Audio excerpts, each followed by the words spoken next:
جہاں ہر سائل کی جھولی بھری جاتی ہے، وَأَمَّا السَّائِلَ فَلَا تَنْهَرْ، جہاں ہر گناہگار کی بخشش ہو جایا کرتی ہے، جہاں ہر ایک کو نعمت میسر ہو جاتی ہے، وَاللَّهُ مُعْطِي وَأَنَا قَاسِمٌ، بے شک حق، جہاں بیگانوں پر رحمت و نور کی بارشیں ہو جایا کرتی ہیں، وَمَا أَرْسَلْنَاكَ إِلَّا رَحْمَةً لِلْعَالَمِينَ، اور جہاں اللہ تک پہنچنے کی رہنمائی مل جایا کرتی ہے، قُلْ إِن كُنتُمْ تُحِبُّونَ اللَّهَ فَاتَّبِعُونِي يُحْبِبْكُمُ اللَّهُ، میرے رسول کا وہ آستانِ عالیہ ہے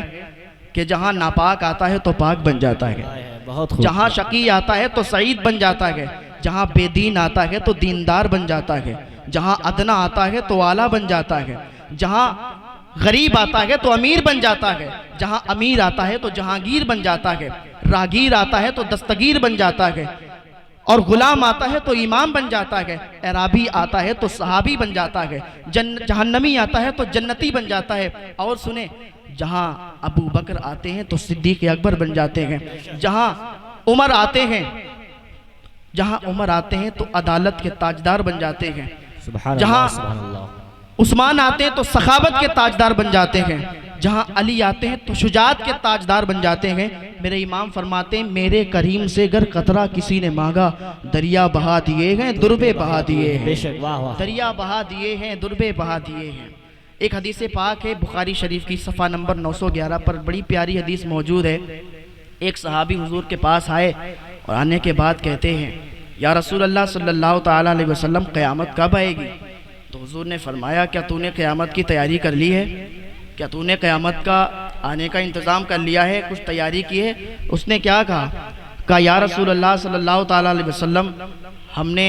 نمازوں کو، روزوں کو، سجدوں کو بہت زیادہ توشہ نہیں بنایا ہے، میرے پاس یہ بہت زیادہ نہیں ہے، پر یا رسول اللہ اللہ سے اور اس کے رسول سے یعنی آپ سے محبت ہے۔ حضور فرماتے ہیں اگر تم مجھ سے محبت کرتا ہے تو پھر میدان محشر میں میرے ساتھ رہے گا، تو جنت میں میرے ساتھ رہے گا۔ پتہ چلا اگر حضور سے محبت کرو گے تو جنت میں حضور کے ساتھ رہو گے، اگر دنیا دار سے محبت کرو گے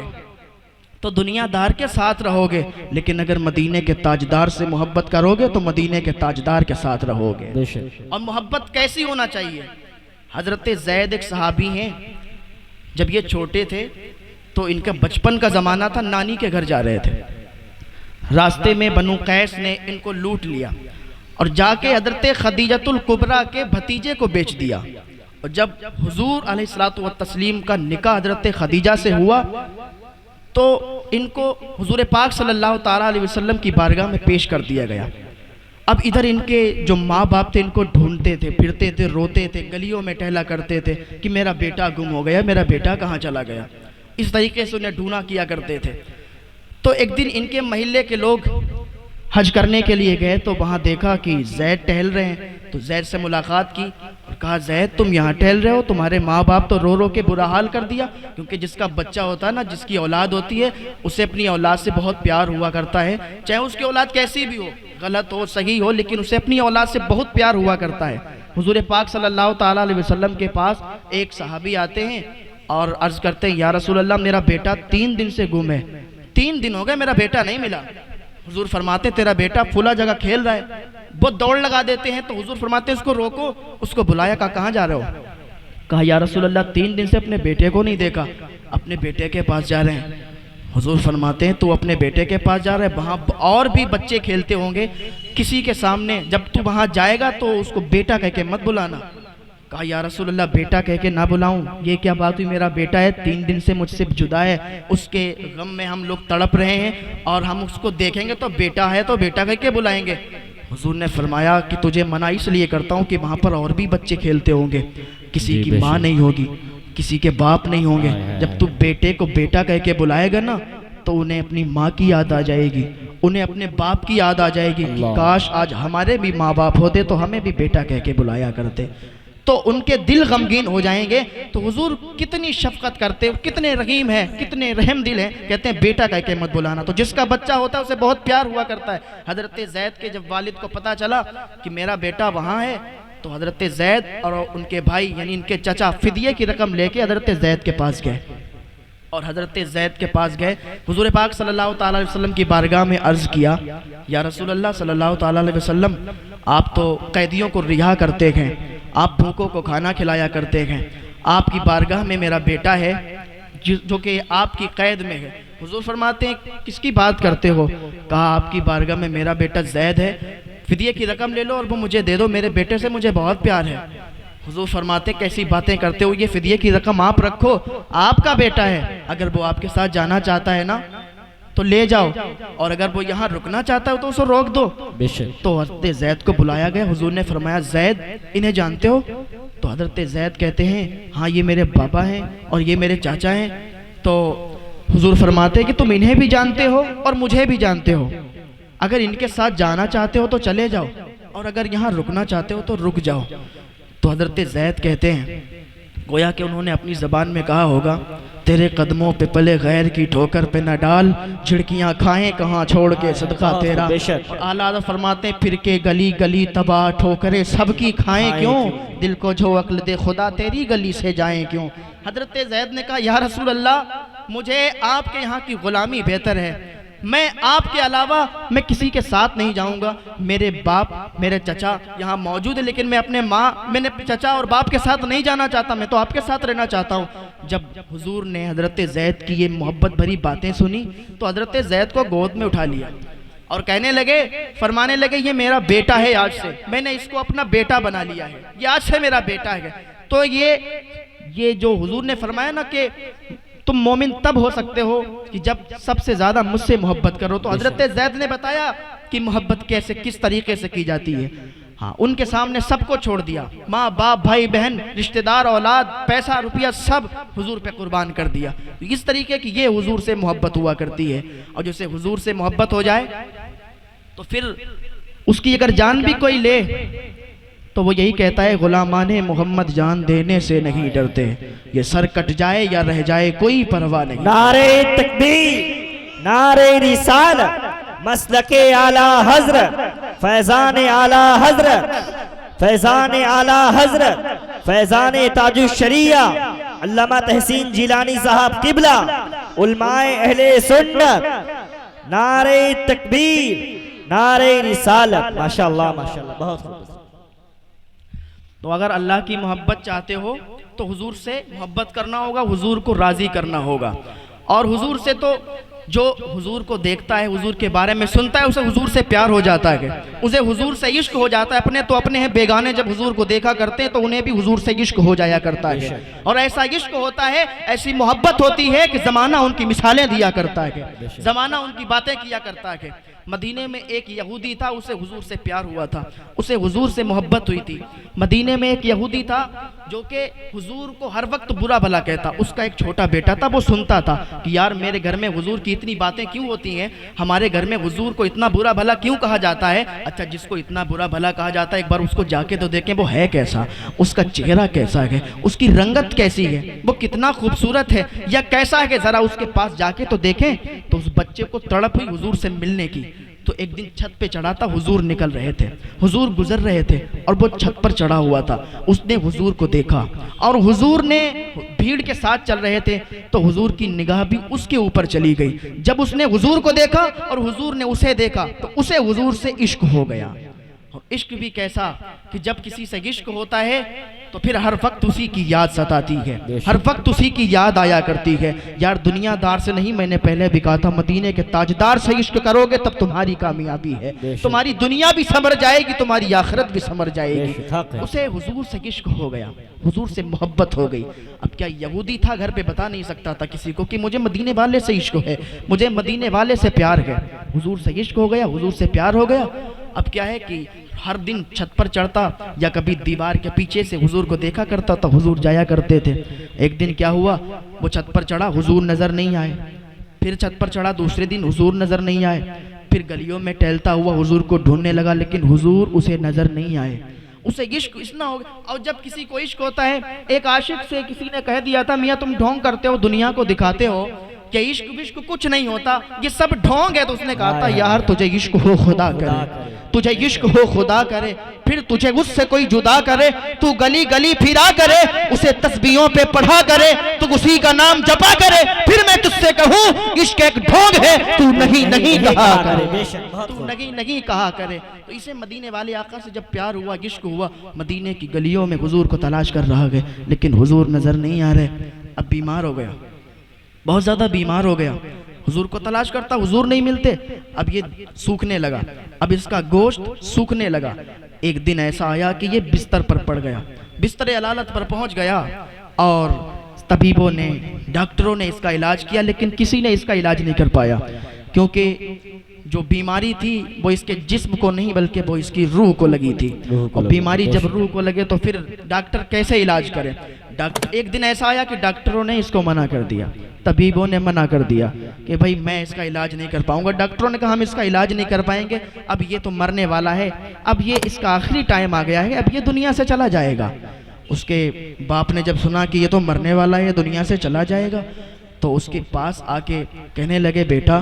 تو مجھے بتا تیری کوئی آخری تمنا ہے؟ وہ تو سوچ رہا تھا کہ کیسے میں اپنے ابا کو بتاؤں کہ مجھے مدینے والے سے پیار ہو گیا ہے، مجھے مدینے والے سے عشق ہو گیا ہے۔ اس کا باپ آتا ہے اور کہتا ہے بیٹا مجھے یہ بتا کہ تیری اتنی طبیعت خراب ہو گئی، ڈاکٹر نے جواب دے دیا کیا تیری کوئی تمنا ہے؟ اگر کوئی تیری آرزو ہو، کوئی تمنا ہو تو میں پوری کرنے کے لیے تیار ہوں۔ تو اس نے کہا ابا تمنا تو ہے، کیا آپ پوری کر دیں گے؟ تو اس کے باپ نے کہا بیٹا بتا تو صحیح، تیری آخری ٹائم چل رہا ہے، تو اگر ایک نہیں 1,00,000 تمنائیں بتائے گا نا، میں 1,00,000 تمنائیں تیری پوری کرنے کے لیے تیار ہوں۔ تو اس نے کہا تھا ابا بس تمنا ایک ہے، آرزو اتنی سی ہے کہ مجھے مدینے والے سے عشق ہو گیا ہے، مجھے مدینے والے سے پیار ہو گیا ہے، مجھے مدینے والے سے پیار ہو گیا ہے، مجھے محبت ہو گئی ہے۔ ابا میری تمنا اتنی ہے کہ ایک بار میں ان کا چہرہ دیکھنا چاہتا ہوں، ایک بار میں ان کا دیدار کرنا چاہتا ہوں، ایک بار میں انہیں دیکھنا چاہتا ہوں۔ اس کے باپ نے سنا، کہا یہ تو کیسی تمنا کر رہا ہے، محلے والے دیکھیں گے کیا باتیں کریں گے، ہمارا دین کیا ہے ان کا دین کیا ہے، ہم یہودی ہیں وہ مسلمان ہیں، اور تیری ایسی تمنا کہ میں پوری نہ کر سکوں۔ اس نے کہا ابا میرا آخری ٹائم ہے، اگر یہ میری تمنا پوری کر دیں گے تو میری روح آسانی سے نکل جائے گی، میں ان سے بہت پیار کرتا ہوں، میں ان سے بہت محبت کرتا ہوں۔ جب اتنا سنا تو کہا ٹھیک ہے۔ انہوں نے ایک خط لکھا، حضور اکرم صلی اللہ تعالیٰ علیہ وسلم کی بارگاہ میں وہ خط پہنچا، حضور نے پڑھا کہ مدینے میں ایک عاشق ہے جو کہ مجھ سے بہت محبت کرتا ہے۔ پورا خط تھا، حضور نے جب دیکھا تو حضور نے اپنے صحابہ سے کہا کہ چلو مدینے میں ایک بچہ ہے وہ مجھ سے پیار کرتا ہے، مجھ سے عشق کرتا ہے، چلو اس کو دیکھنے کے چلتے ہیں، اس کی عیادت کو چلتے ہیں۔ حضور اپنے صحابہ کے ساتھ اس کے گھر پہنچ گئے، اور جیسے اس کے گھر پہنچے نا، ابھی کیا تھا، اس کی روح نکل رہی تھی،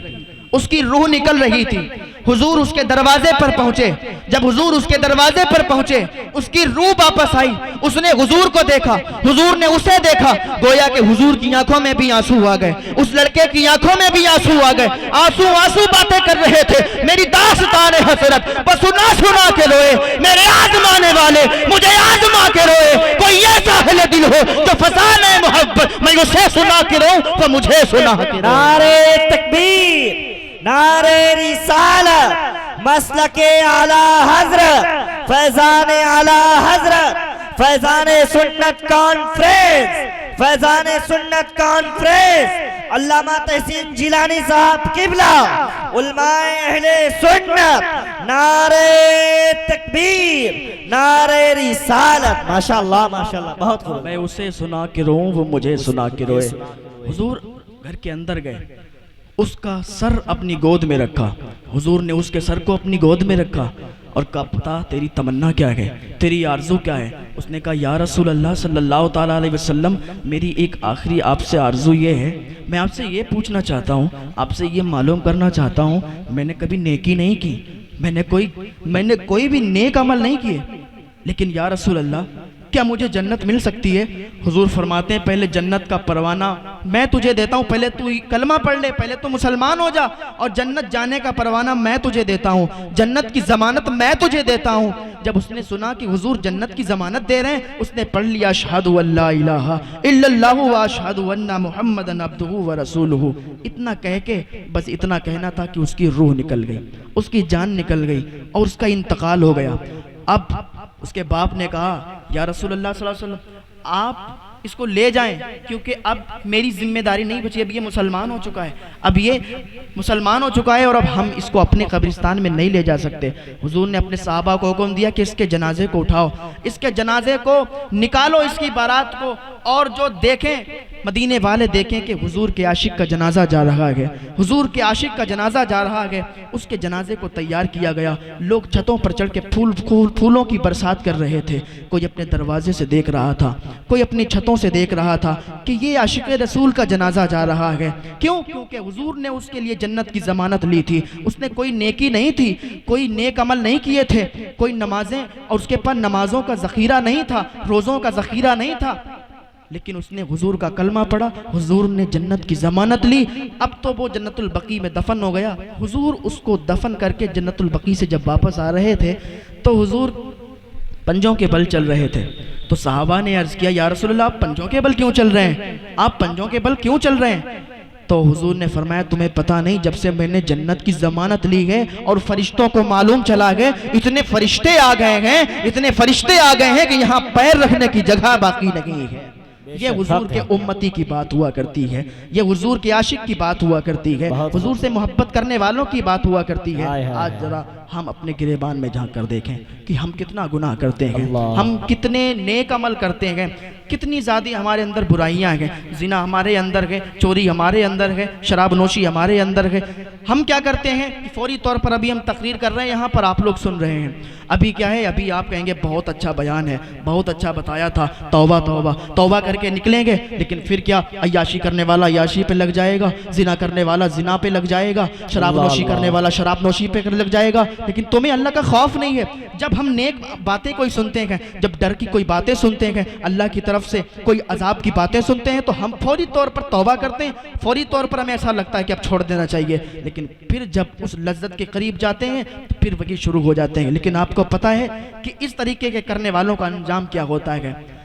آپ نے سنا بغداد شریف کے اندر ایک بھی مسلمان باقی نہیں بچا تھا۔ کیوں؟ انہی وجہوں سے۔ سب نماز بھی پڑھتے تھے، روزے بھی رکھتے تھے، کچھ ایسے تھے